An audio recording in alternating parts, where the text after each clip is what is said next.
help me out with a little mini coaching session here. Okay. I come to you. What kind of questions are you going to ask me about me to get me started? Okay, well, first off, you would come to me for a reason. Now, let's say it could be a transition, but let's just say that you said, you know, I just go home at the end of the day and I'm really exhausted. Tired, don't want to do anything. Right. So first off, I want to know, what are you doing with your day? And could you then kind of track it? Because usually when we're doing things that we really liked, they're exciting. You get a lot of energy. But then there's those things that just drain you, you know, and oftentimes they're just little things you don't pay attention to. Like you can't find this in the morning and that bothers you. Then you get out and the traffic's bothering you, and there's just all these little things that just take and take and take. So by the time you get to doing something you want to do, there's nothing left. So we're going to take a look at your day and see if like we can maybe eliminate some of those what we call tolerations. All right?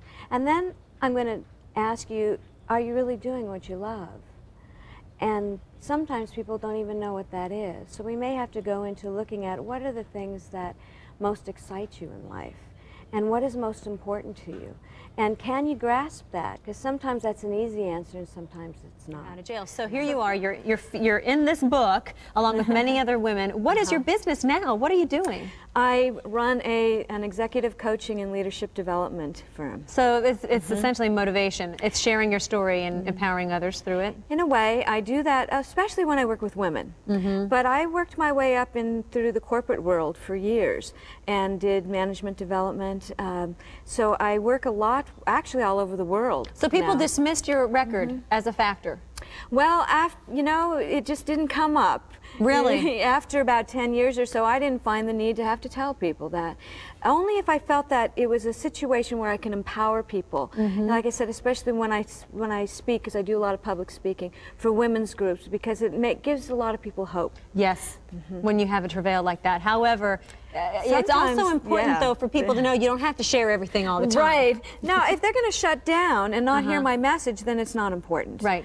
You know, because I still have other things to tell them and to give them about, you know, who they are and what they can accomplish. So reading this book, what do you think it will do for the woman out there at home, possibly feeling extremely isolated, raising her children, thinking, am I ever going to get out of this? What do you think that woman would receive reading this book? Well, not only does it give people hope, but there's a lot of practical advice in the book. And all the women have gone through things where any woman that picks up this book is going to find themselves in one of the stories, whether it's just overcoming any type of discrimination, disabilities, bankruptcies, hardships in their growing up. It could be divorce, it could be abuse, it could be anything. All right, the book, 9 Lives, Stories of Women Business Owners Landing on Their Feet, available right there through that information on your screen. A great story. Marcia, thank you so much. By the way, this is yours as well, right? Yes. Let's mention that one. How to outsmart your brain using your emotions to make the best decisions at work. This needs to be another segment. Will you come back? I will, absolutely. Appreciate your time with us. How does that actually work? Because when people go out on the golf course, you know why they're there. They're competitive. They want to beat the other people in their foursome. They want to show they're a man. Number one. Right. So what do you do? I mean, how do you go about playing a game like golf and not caring, like we were talking about when I was putting here, where if you don't care, you're fine because you're relaxed? Well, it really is a discipline, and that's why on the tape, and you'll see there's a 4-step pre-shot routine.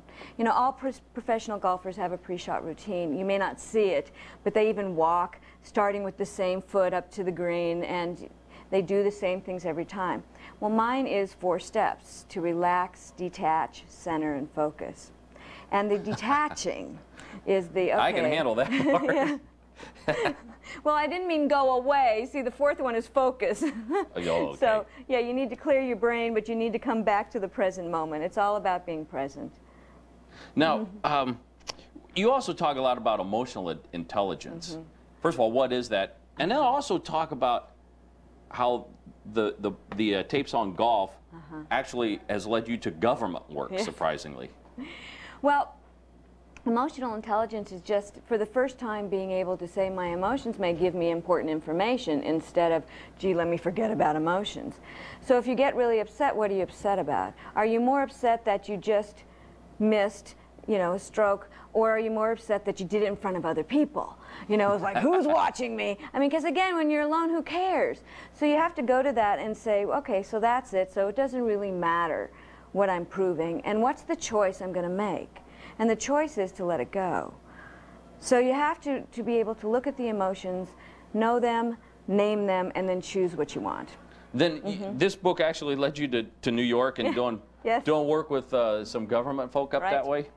Most of the people, the business that I've gotten from this is people who've called me and said, we really like all that concept about presence, but can I apply that to my work? And so I ended up the Senate Majority Leader in New York asked me to come up and do some work with all his senators about when they're talking to people, how can they be really present instead of in their own agenda. So I spent a day with them, I spent a day with the managers, just teaching them how to be present. So a new book coming out, Legislating in the Zone. Now you're going to have a book signing coming up on that? I'm having a book signing Saturday at Brentano's at 2 o'clock. At the Scottsdale Fashion Park. We actually are giving ourselves messages every day, subconscious messages that keep us from our own happiness. One of them is, I'm not good enough. Now, where does that come from?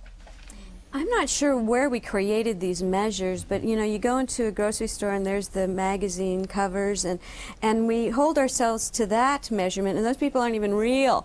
I always say, point at those and say you're not real. We'd look at we could look like that if we were computer enhanced. Yeah, right. Too, couldn't Exactly.